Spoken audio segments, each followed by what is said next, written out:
నమస్తే, నా పేరు ప్రశాంతి. బీసీటీ న్యూస్ కు స్వాగతం. ముందుగా హెడ్లైన్స్ చూద్దాం. మొబైల్ రిపేర్ షాప్లలో సరైన ఆధారాలు లేకుండా సెకండ్ హ్యాండ్ మొబైల్స్ కొని ఇబ్బందులకు గురి కావద్దు. జిల్లా ఎస్పీ బి ఉమామహేశ్వర్. ప్రజల దృష్టిలో ఎన్డీఏ ప్రభుత్వం చులకన భావం కూడగట్టుకుంది. కాంగ్రెస్ పార్టీ బాపట్ల జిల్లా అధ్యక్షుడు గంటా అంజిబాబు.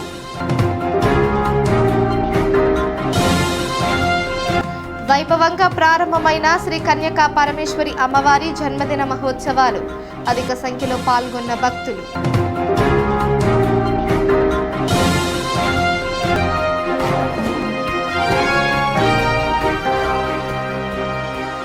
వేమూరు నియోజకవర్గంలోని కొల్లూరు మండలం అనంతవరం గ్రామంలో స్వర్ణాంధ్ర స్వచ్ఛంద్ర కార్యక్రమాన్ని నిర్వహించారు.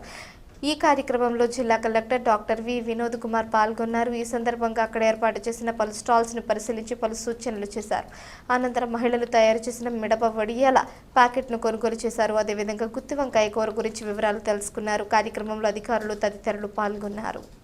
మొబైల్ రిపేర్ షాప్లలో సరైన ఆధారాలు లేకుండా సెకండ్ హ్యాండ్ మొబైల్లు కొనరాదని, లాక్ ఓపెన్ చేయరాదని జిల్లా ఎస్పీ బి ఉమామహేశ్వర్ హెచ్చరించారు. బాపట్ల జిల్లా పోలీస్ ప్రధాన కార్యాలయ ఆవరణలో నిర్వహించిన మొబైల్ రికవరీ పంపిణీ కార్యక్రమంలో భాగంగా 2026 మార్చి నెలలో రికవరీ చేసిన మొబైల్ ఫోన్లను జిల్లా బి ఉమామహేశ్వర్ స్వయంగా బాధితులకు అందజేశారు. మొబైల్ ఫోన్ పోగొట్టుకున్న తర్వాత అది తిరిగి దొరకదని భావించిన సమయంలో పోలీస్ శాఖ ప్రత్యేకంగా తీసుకున్న చర్యల వల్ల తమ మొబైల్ ఫోన్లు తిరిగి పొందడంతో బాధితులు హర్షం వ్యక్తం చేశారు. ఈ సందర్భంగా జిల్లా ఎస్పీకి, జిల్లా పోలీస్ యంత్రాంగానికి వారు కృతజ్ఞతలు తెలిపారు. ఈ సందర్భంగా జిల్లా ఎస్పీ మాట్లాడుతూ ప్రస్తుత సమాజంలో ప్రతి వ్యక్తికి మొబైల్ ఫోన్ అత్యంత అవసరమైన వస్తువుగా మారిపోయిందన్నారు. వ్యక్తిగత సమాచారంతో పాటు బ్యాంకింగ్, అధికారిక పనులు, విద్య, వ్యాపార అవసరాలు వంటి అనేక కార్యకలాపాలు మొబైల్ ఫోన్ ద్వారానే జరుగుతున్నాయని అన్నారు.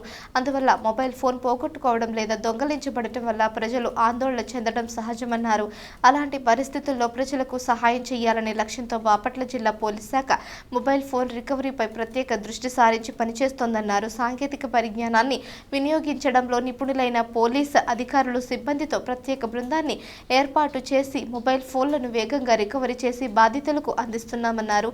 ఈ కార్యక్రమంలో రేపల్లె, బాపట్ల, చీరాల సిసిఎస్ డిఎస్పీలు S Srinivasarao, CH Chandramouli, MD Moin, P Jagadish Naik, social media inspector V Suryanarayana, admin RI Sheikh Mouliddin, IT core ఎస్ఐలు నాగేశ్వరరావు, అనూష, ఇతర పోలీస్ అధికారులు, సిబ్బంది, మొబైల్ ఫోన్ అందుకున్న వారు తదితరులు పాల్గొన్నారు. ఈ బాపట్ల జిల్లా పోలీస్ యంత్రాంగం గత 4 నెలలుగా మొబైల్స్ పోగొట్టుకున్నటువంటి బాధితుల కంప్లైంట్స్ మేరకు ప్రత్యేకంగా ఐటీ కోర్ టీంని మరియు జిల్లా వ్యాప్తంగా పోలీస్ స్టేషన్స్లో టీమ్స్ని ఫామ్ చేసి ప్రతి నెల ఈ మొబైల్స్ రికవరీ మీద ప్రత్యేక దృష్టి పెట్టడం జరిగింది. ఈ కార్యక్రమాన్ని గత 4 months నుంచి స్టార్ట్ చేశాం. ఇప్పటివరకు ఈ 4 నెలల్లో 959 మొబైల్స్ని రికవరీ చేయడం జరిగింది, బాధితులకు అందించడం జరిగింది. ఈ మొబైల్స్ విలువ సుమారు 2 కోట్ల విలువైనటువంటి 959 మొబైల్స్ని రికవరీ చేసి జిల్లా వ్యాప్తంగా బాధితులకి ఈ మొబైల్ రికవరీ మరియు పంపిణీ కార్యక్రమాన్ని ప్రత్యేకంగా ఏర్పాటు చేసి ప్రతి నెల అందజేయడం జరుగుతుంది. ఈ 4వ విడతలో భాగంగా జిల్లాలో మొబైల్స్ పోగొట్టుకున్నటువంటి 153 మందికి సంబంధించినటువంటి మొబైల్స్ని కాస్ట్ ఫర్ 30,60,000 30,60,60,000 విలువైనటువంటి 153 మొబైల్స్ని ఈ 4వ విడత కార్యక్రమంలో రికవరీ చేసి ఈరోజు బాధితులకు అందజేయడం జరుగుతుంది. సో ఎవ్రీ టైం మేము పబ్లిక్కి చెప్తున్నాం, అలర్ట్ చేస్తున్నాం. ఈ సెకండ్ హ్యాండ్ మొబైల్స్ని కొనేటప్పుడు తీసుకోవాల్సినటువంటి జాగ్రత్తలు చాలా వరకు తక్కువ రేట్లో వస్తున్నాయని చెప్పేసి ఈ థెఫ్ట్ అయినటువంటి లేదా పోగొట్టుకున్నటువంటి మొబైల్స్ వీటన్నిటిని కూడా కొనడం జరుగుతుంది. ఈ సెకండ్ హ్యాండ్ మొబైల్స్ కొనేటప్పుడు బిల్స్ని చెక్ చేసుకోవడం, అదేవిధంగా అది ప్రాపర్ మొబైలా కాదా, లేదు థెఫ్ట్ అయిన మొబైలా లేదా కన్ఫర్మేషన్ చేసుకోవడం. ఎక్కడైనా మొబైల్స్ మిస్ అయినట్టుంటే లోకల్ పోలీస్ స్టేషన్స్కి అందజేయడం. ఈ జాగ్రత్తలన్నీ కూడా తెలియపరచడం జరుగుతుంది పబ్లిక్ని. అదేవిధంగా మొబైల్స్ పోయినప్పుడు స్థానిక పోలీస్ స్టేషన్లో కానీ లేదు సిఐఆర్ పోర్టల్లో కానీ ఆ మొబైల్ థెఫ్ట్కి సంబంధించినటువంటి వివరాలను అందజేసినట్లయితే దాని మీద మా ఐటీ కోర్ టీం అదేవిధంగా లోకల్ పోలీస్ ప్రత్యేకంగా దృష్టి పెట్టి ఈ మొబైల్స్ రికవరీ చేయడం జరుగుతుంది. చాలామందికి మొబైల్ అనేది డైలీ వాళ్ళ యొక్క కార్యక్రమాల్లో తప్పనిసరి వినియోగంగా మారింది. ఆల్ డిజిటల్ ట్రాన్సాక్షన్స్ కానీ కమ్యూనికేషన్ పరంగా కానీ. కాబట్టి అందులో చాలా విలువైన సమాచారం ఉంటుంది. అదేవిధంగా వాళ్ళ యొక్క కష్టాన్ని ఆ మొబైల్ ఆ పరికరాన్ని కొనుక్కోవడంలో వేల కొద్ది అమౌంట్ని వెచ్చించి ఉంటారు. ఒకటి వాళ్ళు జాగ్రత్తగా పెట్టుకోవడం, సెల్ ఫోన్ వినియోగించుకునేటప్పుడు జాగ్రత్తలు మిస్ కాకుండా తీసుకోవడం, మిస్ అయినట్లయితే ఈ సిఐఆర్ పోర్టల్ ఆర్ స్థానిక పోలీస్ స్టేషన్ తెలియపరిచినట్లయితే రికవరీ ప్రాసెస్ కూడా టేకప్ చేయడం జరుగుతుంది.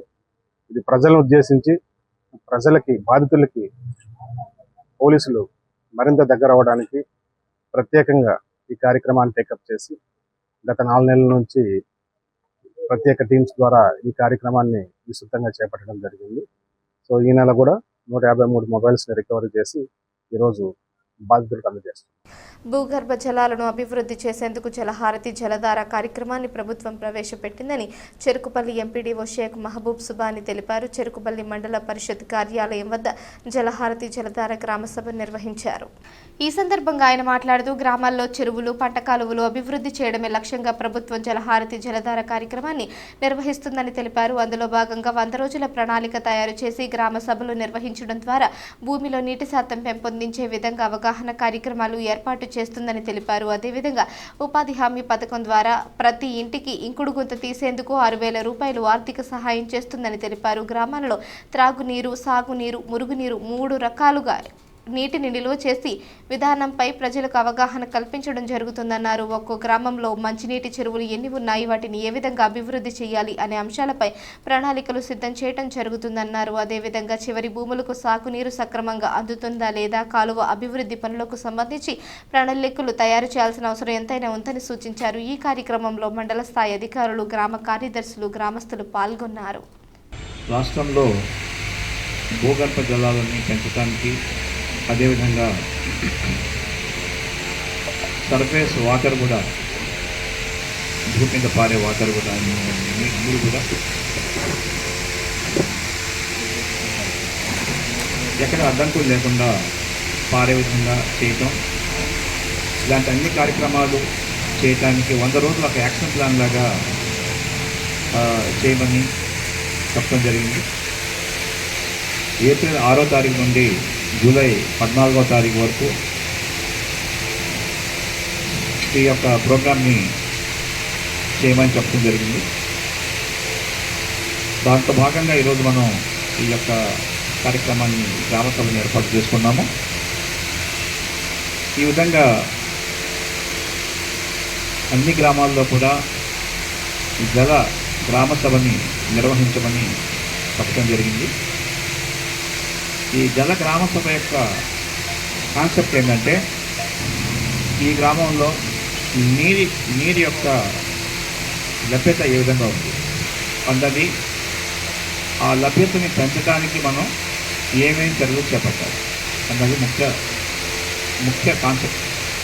బాపట్ల పట్టణంలోని శ్రీ వాసవి కన్యకా పరమేశ్వరి అమ్మవారి జన్మదిన మహోత్సవాలు అమ్మవారి దేవాలయంలో అత్యంత వైభవంగా ప్రారంభమయ్యాయి. వాసవి కన్యకా పరమేశ్వరి అమ్మవారి జన్మదిన మహోత్సవాల్లో భాగంగా అఖండ స్థాపన దీక్ష ధారణ, ధ్వజారోహణము, శ్రీ వాసవి కన్యకా పరమేశ్వరి అమ్మవారి సహస్రనామ పారాయణం, సంకీర్తనలు భక్తులు భక్తి శ్రద్ధలతో నిర్వహించారు.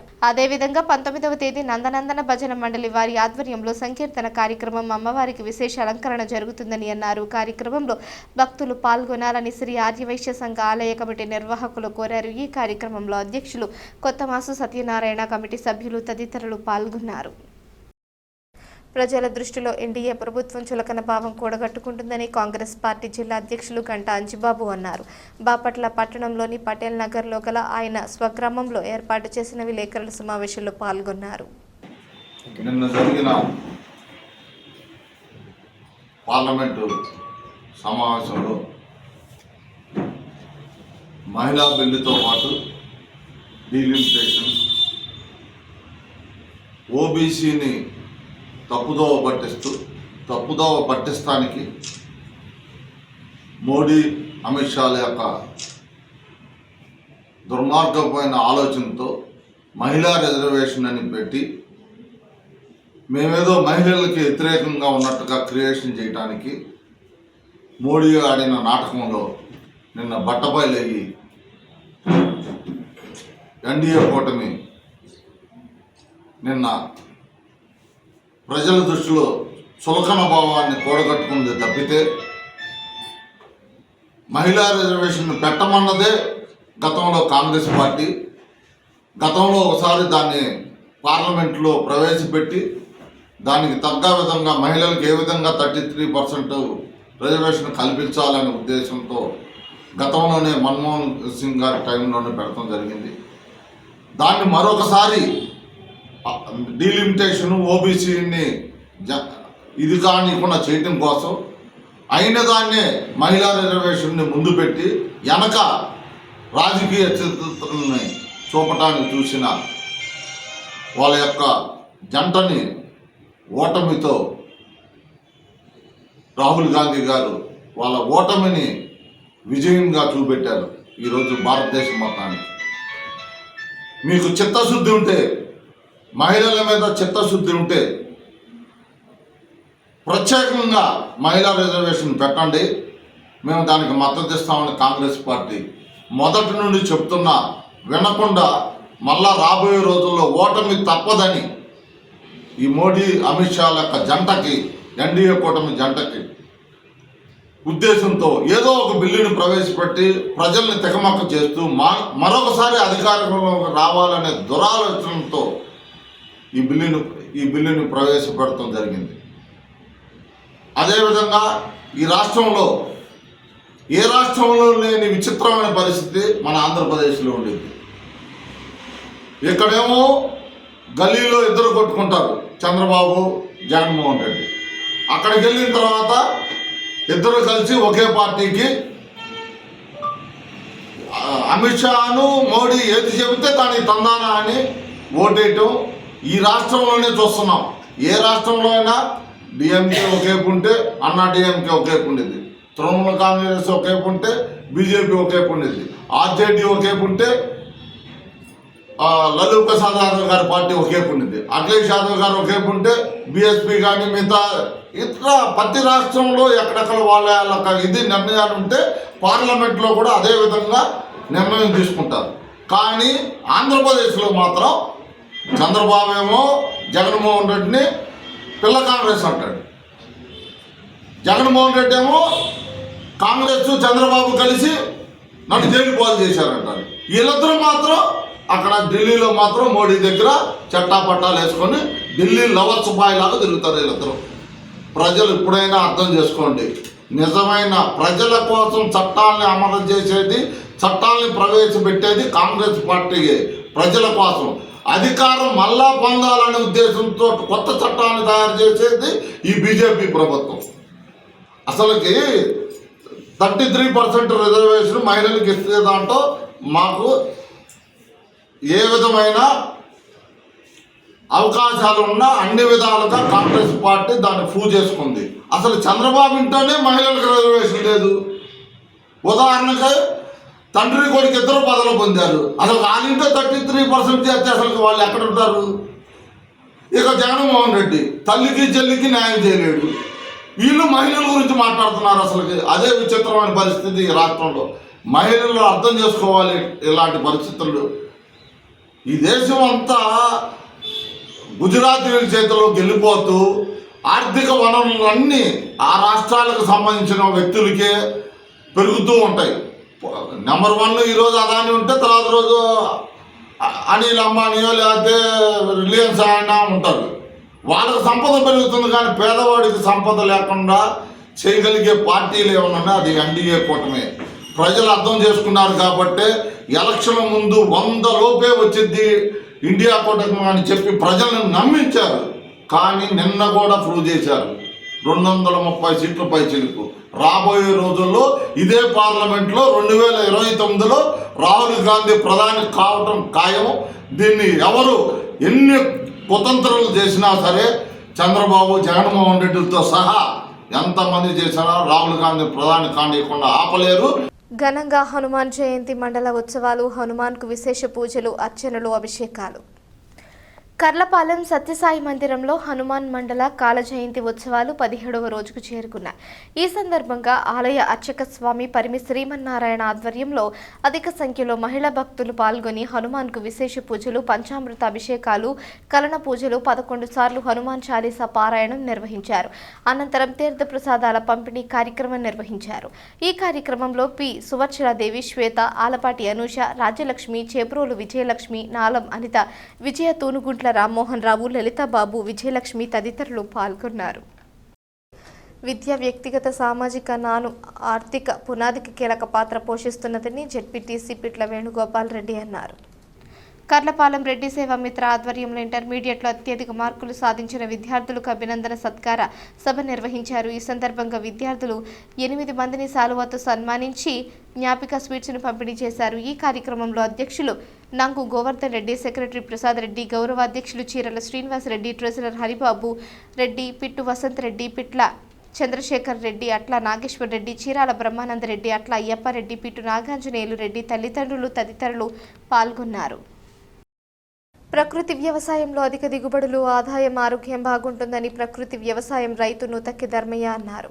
కర్లపాలెం మండలం యాజిలి గ్రామంలో ఐసీఆర్పీ ఆధ్వర్యంలో 20 రకాల విత్తనాలను కలిపి పీఎండీఎస్ కిట్లను ఏర్పాటు చేశారు. కిట్టు 1000 రూపాయలు చొప్పున రైతులకు అమ్మకాలు చేపట్టారు. ఈ సందర్భంగా బుద్ధం యూనిట్ ఇన్ఛార్జి మన్యం సత్యనారాయణ మాట్లాడుతూ పీఎండీఎస్ కిట్లో 20 రకాల విత్తనాలు ఉంటాయని, ఎకరాకు 15 కేజీలు అవసరమవుతాయన్నారు. రబీ, ఖరీఫ్ సీజన్ అయిన తర్వాత పొలంలో చల్లి మొక్కలు ఎదిగిన తరువాత కలియ దిన్నినట్లయితే భూమి సారవంతంతో పాటు తేమ శాతం అధికంగా ఉంటుందన్నారు. వీటిని ఉపయోగించుకొని రైతులు ఆరోగ్యవంతమైన సమాజం కొరకు పాటుపడాలన్నారు. ఈ కార్యక్రమంలో ప్రకృతి వ్యవసాయం ఎఫ్ఎంటీ లక్ష్మీనారాయణ, ఐసీఆర్పీలు నందిని, వాసంతి, నాయుడు, రాణి, శంకర్ రెడ్డి, అంకమ్మ, శామ్యూల్, రవికుమార్ రెడ్డి, రైతులు ధర్మయ్య, మోహిద్దీన్ బేగ్ తదితరులు పాల్గొన్నారు. అందరికీ నమస్తే అండి. నేను కర్లపాలెం మండలంలో యాజరి గ్రామంలో ఐక్యత వివోలో ఐసీఆర్పీగా పనిచేస్తున్నాను. ఈరోజు కార్యక్రమం ఏమిటంటే పిఎండిఎస్ తయారు చేశామండి. పిఎండిఎస్ అంటే ప్రీమాన్ డైసోయింగ్ అని అంటారు. వీటిని తెలుగులో పచ్చిరొట్ట ఎరువులు అంటారు రైతులకు. ఈ పచ్చిరొట్ట ఎరువుల్ని ఈ సమ్మర్లో, వేసవి కాలంలో, ఖరీఫ్, రబీ అయిపోగానే ఈ పిఎండిఎస్ వేసుకోవడం వల్ల భూమికి అనేక రకాల పోషకాలను అందిస్తుంది. 20 రకాల్లో విత్తనాలు తీసుకురావడం జరిగిందండి. 20 రకాల విత్తనాలు భూమికి 20 రకాల పోషకాలను అనేది భూమికి అందిస్తుంది. ఇది సూక్ష్మజీవులకు కానీ, మంచిగా వేరు వ్యవస్థ కానీ, శాతాన్ని స్థిరీకరించడానికి ఉపయోగపడుతుందండి. ఇది యూరియా 20-20 అలాంటివన్నీ వేసుకోకుండా ఈ పిఎండిఎస్ వేయడం వల్ల, ఈ పచ్చిరొట్ట ఎరువులు అనేది వేయడం వల్ల భూమికి అధిక లాభాన్ని అందిస్తుంది. భూమిని కాపాడుకోవచ్చు, తేమ శాతాన్ని పెంచుకోవచ్చు. భావితరాలకు మంచి భూమిని అనేది సారవంతంగా ఉంచుకుని మన బిడ్డలకే అందించుకోవడానికి ముందుకు రావడం జరిగిందండి. దేశంలోని ప్రతిపక్ష పార్టీలు మహిళా రిజర్వేషన్లకు వ్యతిరేకం కాదని, అయితే అందులో బీసీలకు సబ్ కోటా ఉండాలని మాత్రమే కోరుతున్నాయని సమాజ్వాదీ పార్టీ బాపట్ల జిల్లా అధ్యక్షుడు మేధా శ్రీనివాసరావు తెలిపారు. శుక్రవారం స్థానిక పార్టీ కార్యాలయంలో నిర్వహించిన విలేకరుల సమావేశంలో ఆయన మాట్లాడారు. జై సమాజ్వాదీ పార్టీ, జై సమాజ్వాదీ పార్టీ, జిందాబాద్ అఖిలేష్ యాదవ్. జిందాబాద్. మహిళా రిజర్వేషన్లకు ప్రతిపక్షాలు, సమాజ్వాదీ పార్టీ ఎటువంటి అడ్డం కాదు. ఎందువల్లంటే బీజేపీ వాళ్ళు ఈ చేస్తున్న చట్టంలో ఒకటే మాట చెబుతున్నారు. రాబోయే సెన్సెస్ తర్వాత అంటే 2034-39లో డీలిమిటేషన్ ద్వారా ఎక్కువ సీట్లు చేసి వాటిలో అమలు చేయాలంటున్నారు. ప్రతిపక్షాలు ఏమంటున్నాయంటే ఆల్రెడీ మన్మోహన్ సింగ్ గారు ప్రధానమంత్రి ఉండగానే ఈ మహిళా రిజర్వేషన్ బిల్లు ఆమోదం పొందింది. ప్రతిపక్షాలు ఏమంటున్నాయంటే 545లో ఉమెన్కి రిజర్వేషన్ ఇవ్వండి, ఇప్పుడు ప్రస్తుతం జరగబోయే ఎలక్షన్లో కూడా ఇవ్వండి అంటే వాళ్ళు కాదు వాళ్ళు దురుద్దేశంతో ఏం చేయబోతున్నారు, రాబోయే డీలిమిటేషన్ అనేది జనాభా లెక్కల ప్రచారం చేస్తామంటున్నారు. జనాభా లెక్కల ప్రచారం వచ్చిన సమస్య ఏంటంటే కుటుంబ నియంత్రణ కార్యక్రమాల్లో సౌత్ ఇండియా చాలా ఎక్కువగా ఉంది. ఈ రాష్ట్రాలు జనాభాని బాగా తగ్గించినాయి, కానీ నార్త్ రాష్ట్రాలు ఆ జనాభా తగ్గలేదు. అందువల్ల అక్కడ జనాభా పెరిగింది, దక్షిణాది జనాభా తగ్గింది. రేపు జనాభా ప్రాతిపదికన లోక్సభ స్థానాలు అంటే దక్షిణాదికి అన్యాయం జరిగిపోతుంది. కొన్ని రాష్ట్రాల్లో కొన్ని ఉన్న సీట్లు తగ్గే పరిస్థితి వచ్చింది. అంటే ఇక రాబోయే రోజుల్లో ఉత్తరాది వారిదే పూర్తి ఆధిపత్యం, దక్షిణాది వారికి ఎటువంటి ఇది ఉండదు. అందువల్ల ప్రతిపక్షాలు ఏమంటున్నాయంటే ప్రస్తుతం ఉన్న 545 సీట్లలో మీరు ఉమెన్ రిజర్వేషన్ ఇవ్వండి, మాకు ఎటువంటి అభ్యంతరం లేదు. అంతేగాని మీరు డీలిమిటేషన్ జనాభా లెక్క ప్రకారం అంటే ఆ జనాభా లెక్క ప్రకారంలో తేడాలు ఉన్నాయి కాబట్టి మేము దాన్ని ఒప్పుకోమంటున్నారు. కాబట్టి ప్రజలారా గమనించండి, బీజేపీ వాళ్ళు చేస్తున్న పని దక్షిణాదికి అన్యాయం చేస్తున్నారు. వాళ్ళు ఎక్కడైతే అధికారంలో ఉన్నారో ఆ వాళ్ళకి అనుకూలంగా ఉండేది చేస్తున్నారు. అదేవిధంగా మహిళా రిజర్వేషన్లకు ప్రతిపక్షాలు వ్యతిరేకం అంటున్నారు. కానీ దయచేసి ప్రజలారా గమనించండి, ఇట్టి పరిస్థితుల్లో అపోజిషను మహిళా రిజర్వేషన్లకు యాంటీ కాదు. ఎందువల్లంటే వారు యాంటీ అయ్యే పని అయితే ఇప్పుడు గతంలోనే మన్మోహన్ సింగ్ ప్రభుత్వంలోనే చట్టం చేసి ఉంటారు. కాబట్టి దయచేసి ప్రజలు ఈ వాస్తవాలు గమనించాలని తెలియజేసుకుంటూ జై సమాజ్వాదీ పార్టీ. వార్తలు ముగించే ముందు హెడ్లైన్స్ మరోసారి. మొబైల్ రిపేర్ షాప్లలో సరైన ఆధారాలు లేకుండా సెకండ్ హ్యాండ్ మొబైల్స్ కొని ఇబ్బందులకు గురి కావద్దు, జిల్లా ఎస్పీ బి ఉమామహేశ్వర్. ప్రజల దృష్టిలో ఎన్డీఏ ప్రభుత్వం చులకన భావం కూడగట్టుకుంది, కాంగ్రెస్ పార్టీ బాపట్ల జిల్లా అధ్యక్షుడు గంటా అంజిబాబు.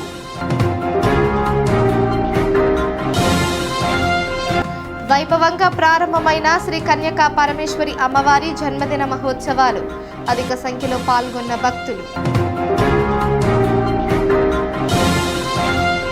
ఈ వార్తలు ఇంతటితో సమాప్తం. తిరిగి ప్రసారమయ్యే బీసీటీ న్యూస్లో మళ్ళీ కలుసుకుందాం. అంతవరకు సెలవు, నమస్కారం.